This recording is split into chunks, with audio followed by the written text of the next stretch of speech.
প্রিয় চাকরি প্রত্যাশী বন্ধুরা, আশা করি সবাই ভালো আছেন। যারা সরকারি প্রাথমিক বিদ্যালয়ে সহকারী শিক্ষক হতে চান তাদের জন্য বড় সুখবর। প্রাথমিক বিদ্যালয়ে আসছে কোটাবিহীন বিশাল নিয়োগ বিজ্ঞপ্তি। বিস্তারিত জানতে ভিডিওটি শেষ পর্যন্ত দেখুন। বন্ধুরা, এই ধরনের গুরুত্বপূর্ণ আপডেট ও বিশ্লেষণ পেতে চ্যানেলটি এখনই সাবস্ক্রাইব করুন এবং বেল আইকনে ক্লিক করুন, যেন কোনো তথ্য আপনার চোখ এড়িয়ে না যায়।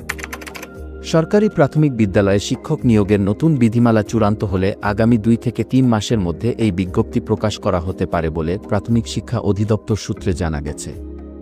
প্রাথমিক শিক্ষা অধিদপ্তরের এক কর্মকর্তা বলেন, সরকারি প্রাথমিক বিদ্যালয়ের নিয়োগ বিজ্ঞপ্তিতে আমরা কখনো পদের সংখ্যা উল্লেখ করি না। তাই কত পদের নিয়োগ বিজ্ঞপ্তি আসবে সেটা বলা ঠিক হবে না। তবে বর্তমানে সহকারী শিক্ষক পদে 8,043টি শূন্য পদ রয়েছে।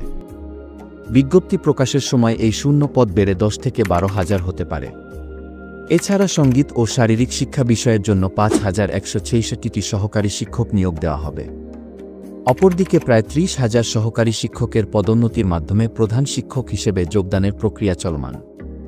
তারা পদোন্নতি পেলে এসব পদেও নতুন করে সহকারী শিক্ষক নেওয়া হবে। তাই বলা যায়, সামনে যে বিজ্ঞপ্তি দেওয়া হবে সেখান থেকে বেশি সংখ্যক প্রার্থী নেওয়া হবে। আবেদনের সময় পদ বাছাই করে দেওয়ার সুযোগ পাবেন প্রার্থীরা। সর্বশেষ প্রজ্ঞাপন অনুসারে সরকারি, আধা সরকারি ও স্বায়ত্তশাসিত প্রতিষ্ঠানের চাকরির সব গ্রেডে মেধার ভিত্তিতে নিয়োগ হবে 93%।